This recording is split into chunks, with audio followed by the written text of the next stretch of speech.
আজকে আমাদের কক্সবাজারে শেষ দিন। সকালবেলা বারান্দায় দাঁড়িয়ে সমুদ্রটাকে দেখছিলাম আর মনে হচ্ছিল ইস, ঢাকায় গেলে আর পাওয়া যাবে না। সকালবেলা এক কাপ চা খেয়ে আমরা প্ল্যান করলাম যে আজকে সারা দিনটা আমরা কি করব। তো প্ল্যান মতো আমরা চলে গেলাম ইনানি বিচে। আপু, আপনার অনুভূতি শেয়ার করুন আমাদের সাথে। মুখের ভাষা হারিয়ে গেছে, আপনার মুখের ভাষা কে কেড়ে নিয়েছে? আপু, আপনার অনুভূতি, আপনি কিছু বলতে চান? চাঁদের গাড়ি করে আমরা যাচ্ছি ইনানি বিচে। রাস্তার দুপাশে হচ্ছে প্রকৃতির অপরূপ সৌন্দর্য, সেই সাথে আছে পাহাড়, মানে সব মিলে অসাম। আর চাঁদের গাড়ি এত জোরে চলে ভাইরে ভাই, জানতাম না। মানে কি বলবো, কিছু আর বলার নাই আসলে।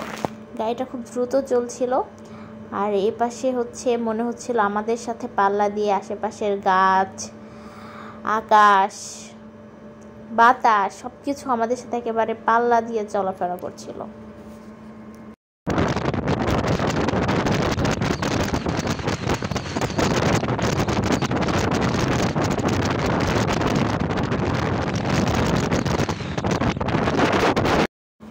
আমরা ইনানি বিচের প্রায় কাছাকাছি চলে এসেছিলাম। এখানে ছোট ছোট অনেক, মানে কি বলবো, অনেক বিচ আছে যেগুলো মানুষ আসলে মানে পরিবার পরিজন নিয়ে আসলে এখানে বেড়াতে আসছে। আমরা একটা ব্রিজের উপরে যখন আসছিলাম তখন হচ্ছে আমরা একটু জ্যামে পড়েছিলাম অ্যান্ড ফাইনালি আমরা চলে আসলাম ইনানি বিচে। আমাদের মতো এখানে সকালবেলা অনেকেই আসছে। আর ইনানি বিচে আসলে কেন যাবেন, আমি বলবো যে ইনানি বিচটা আসলে না গেলেই না। এখানে আসলে আপনি যখন আপনি সমুদ্রের সামনে দাঁড়িয়ে থাকবেন, বিশ্বাস করেন ভাই, মানে কি বলবো, কিছু বলার নাই। মানে নেচারকে মহান রব্বুল আলামিন এত সুন্দর করে সাজিয়েছে, আমরা যত এর সাথে কানেক্টেড থাকবো ততই না ধরেন যে কোনো লস নাই, পুরাটাই লাভ। এখানে কাউকে লাগে না, কারোর জন্য মন খারাপ থাকে না, কারো উপর ডিপেন্ড করতে হয় না। আপনি আর নেচার আপনাকে দেবে, আপনার থেকে কিচ্ছু নেবে না, বিশ্বাস করেন। আর আমরা আসলে জানি না কি চাই, নেচার থেকে মানুষ এত দূরে আমরা আছি বা থাকি, অবশ্য থাকতে হয় বিভিন্ন কারণে। বাট আমি বলবো যে যারা আসলে আপনারা একটু সময় সুযোগ পাচ্ছেন তারা সবাই, আমি হাইলি রেকমেন্ড করব যে একবার হলো নেচারের সাথে একটু কানেক্টেড থাকেন। কারণ এখানে আপনাকে কক্সবাজারেই যে আসতে হবে ব্যাপারটা তা না, আপনি চাইলে যে কোনো জায়গায়, কারণ আমাদের পুরো বাংলাদেশ কেন পুরো পৃথিবীতেই নেচার আছে। নেচার ছাড়া তো আসলে আমাদের পৃথিবীটা হতোই না, নেচার ছাড়া কিন্তু আমরা এই পৃথিবীতে বসবাসও করতে পারতাম না। তো আমি বলবো যে যখন আপনারা একটু সময় পাবেন, সুযোগ পাবেন, নেচারের সাথে কানেক্টেড থাকেন। এটা যাই হোক সবাই এর কোনো চাহিদা আপনার কাছে নেই, এ আপনাকে দেবে, আপনার কাছ থেকে কিছু নেবে না। আমার সামনে পড়েছিল খুলনা ইউনিভার্সিটির কিছু স্টুডেন্ট, তো তাদের কাছ থেকে আমি পারমিশন নিয়েছিলাম যে আমি ভিডিও করব কিনা। তো তারা আমাকে পারমিশন দিয়েছিল এবং আমি তাদের পারমিশন নিয়ে আসলে ভিডিওটা করেছিলাম। তারা একটা কি বলবো, ইউনিভার্সিটি থেকে একটা ট্যুরে আসছিল, বেশ মজা করছিল, তারুণ্যের উচ্ছ্বাস যাকে বলে। দিগন্ত জোড়া আমি, দিগন্ত জোড়া দিগন্ত, দিগন্ত জোড়া নেচার, সব কিছু মিলিয়ে আসলে মনে হচ্ছিল যে কিছু বলার নাই আসলে, কিছুই যা মনে হচ্ছিল মনেই হচ্ছিল, মনের মধ্যেই থাকুক। তো আমার আসলে মনটা খারাপ লাগছিল যে আজকে আমাদের চলে যেতে হবে।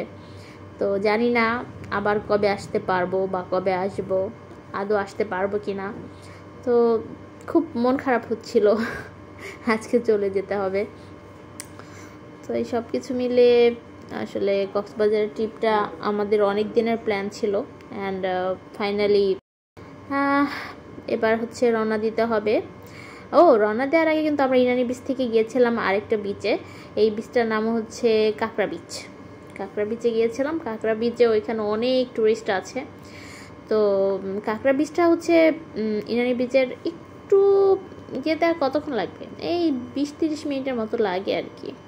তো আমরা কাঁকড়া বিচে আসলাম। কাঁকড়া বিচে এসে আমরা কিছুক্ষণ টাইম স্পেন্ড করলাম। তো সব কিছু মিলে আমার কাছে মনে হয়েছে যে আসলে আমাদের বাংলাদেশের রিসোর্সের অভাব নাই, প্রাকৃতিক সম্পদের অভাব নাই। আমরা যদি একটু ঠিকভাবে সংরক্ষণ করতে পারি না, তাহলে আমরা মানে ইকোনমিক দিক থেকে হয়তো বা অনেক ভালো কিছু একটা পাবো। তো এটা আসলে আমাদের উচিত যে মানে নিজেদের দেশের প্রতি নিজেদের একটু কেয়ারিং হওয়া।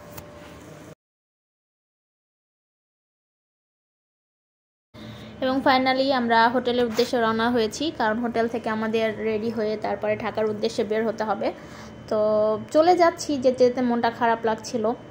তো মনে হচ্ছিল যে চলে যাচ্ছি এই মানে কক্সবাজার আসলে অনেক মানে ন্যাচারাল রিসোর্সের অভাব নাই। ন্যাচারাল রিসোর্স এখানে এত বেশি যে আসলে মানুষ কেন যে এখানে আসে সেটা আসলে এখানে আসলেই বোঝা যায়। মানুষের লাইফ আসলে বিভিন্ন রকম স্ট্রেস, অ্যাংজাইটি, ডিপ্রেশনে ভরা থাকে। তো এটা এমন একটা জায়গা যেখানে আসলে অনায়াসে অটোমেটিক আপনার মাইন্ড থেকে হচ্ছে এই স্ট্রেসগুলো রিডিউস হয়ে যায়, আপনি নিজেও টের পাবেন। আপনি যখন কক্সবাজার থেকে ফিরবেন, বিশ্বাস করেন একটা পিওর হার্ট নিয়ে আপনি ফিরবেন, যেখানে কোনো অ্যাংজাইটি নেই, যেখানে কোনো স্ট্রেস নেই, কোনো মন খারাপ নেই। সো সব কিছু মিলে সব মানে দিস ইজ দ্য অসাম।